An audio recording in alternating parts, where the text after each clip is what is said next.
ঘরের দরজায় দাঁড়িয়ে সূরা ইখলাস কিভাবে পাঠ করলে ওই ঘরে কোনো অভাব থাকবে না, নবী সাল্লাল্লাহু আলাইহি ওয়াসাল্লাম আমাদেরকে জানিয়ে দিয়েছেন। সূরা ইখলাসের অনেক ফজিলত রয়েছে।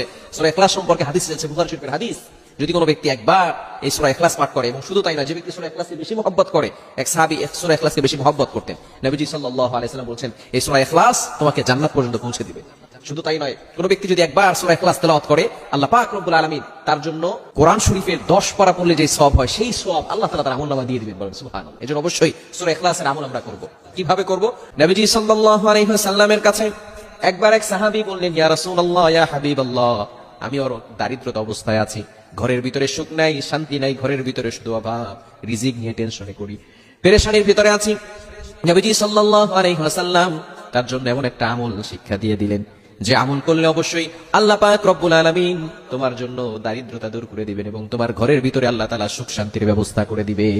ওই সাহাবীকে নবী সাল্লাল্লাহু আলাইহি ওয়াসাল্লাম সূরা ইখলাস শিখিয়ে দিলেন। উনি সূরা ইখলাস ওনার ঘরে ঢোকার সময়, যখন ঘরে ঢুকবেন, এই সময় সূরা ইখলাস তিনি তেলাওয়াত করবেন।